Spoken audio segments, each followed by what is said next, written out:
El suelo es un recurso, a diferencia de lo que podríais pensar, no renovable. ¿Por qué? Porque tarda tanto tiempo en formarse que cuando el suelo se pierde, se elimina, es complejísimo volverlo a estructurar.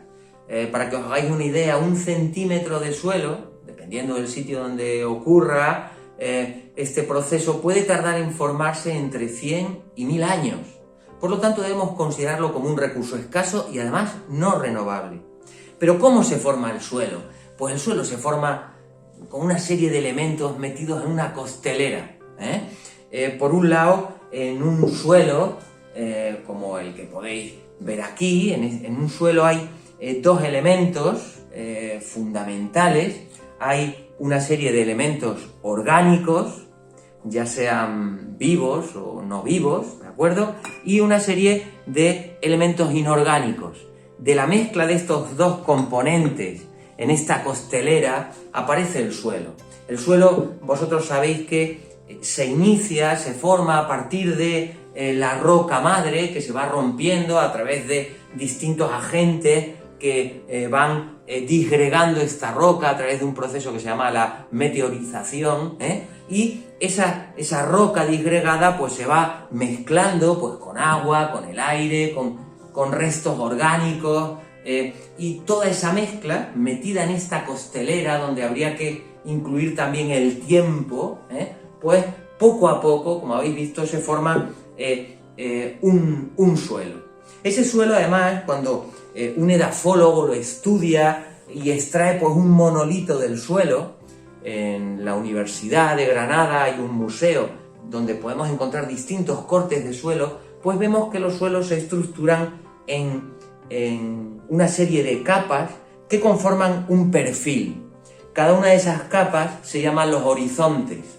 Y si uno viaja en profundidad en el suelo, también va viajando un poco en el tiempo. A medida que vas profundizando, te vas yendo hacia el pasado, hacia el pasado de la historia de la formación de este perfil del suelo que estás mirando.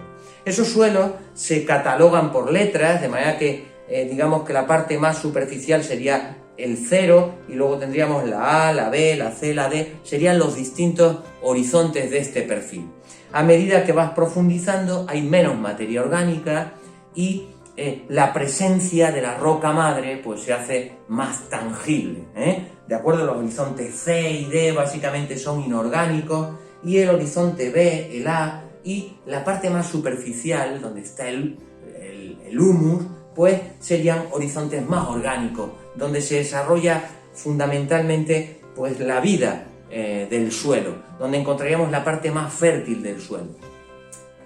Por lo tanto, esos serían los perfiles de este suelo. Los horizontes que tienen más importancia en relación con todos los procesos que ahí ocurren serían el horizonte A, el B y el C.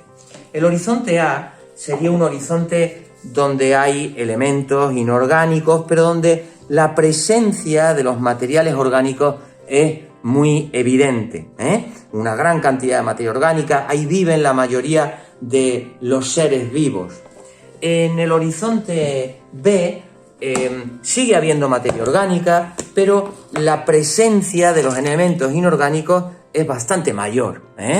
Y si seguimos profundizando y llegamos hasta el horizonte C, en ese horizonte C pues encontraremos ya un componente orgánico residual, casi del lavado de las capas anteriores, y fundamentalmente lo que nos empezamos a encontrar es esa roca madre meteorizada. Si seguimos profundizando, pues nos encontraríamos ya con la roca madre primogénita, de la cual pues surge el suelo, y que en función de su composición va a determinar también las características del perfil que estamos estudiando.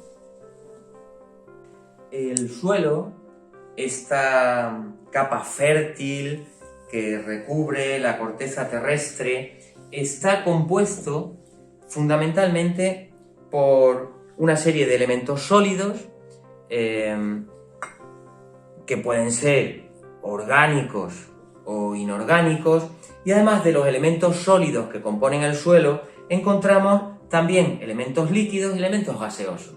Lo que sería la hidrosfera que está dentro del suelo y la atmósfera que hay dentro del suelo, que son vitales y que digamos que están contenidas en los huecos que quedan entre las partículas que forman el suelo, lo que se llama un poco como la porosidad del suelo.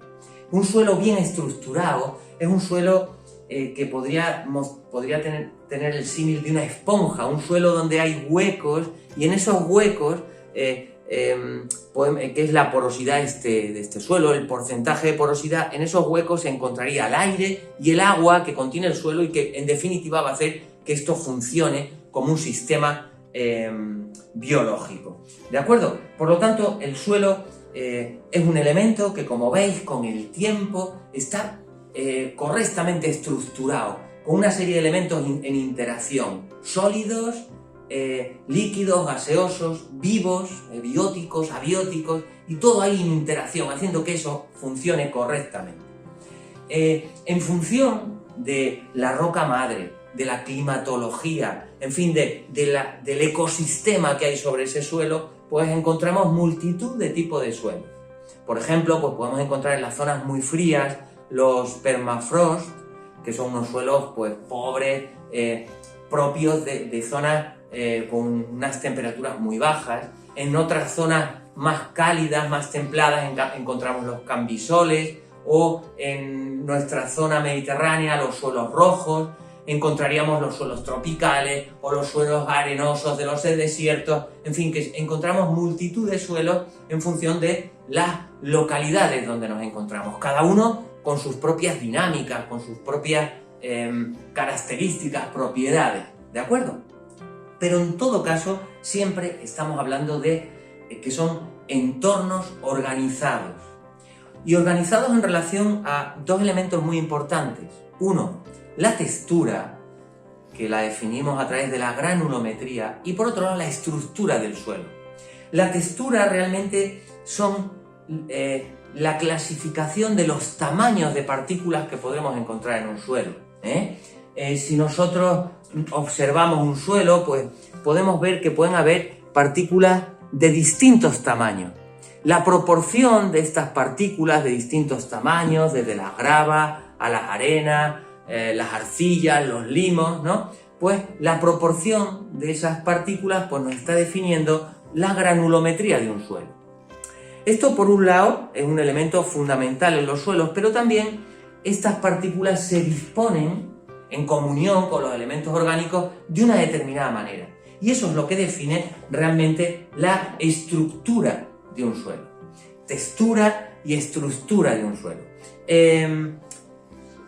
Ahora, a continuación, vamos a hacer 4 experiencias que nos van a hablar de esa granulometría, que nos van a hablar de la porosidad, que es un elemento definido por la estructura del suelo, la cantidad de materia orgánica que podemos encontrar también en el suelo y alguna que otra propiedad.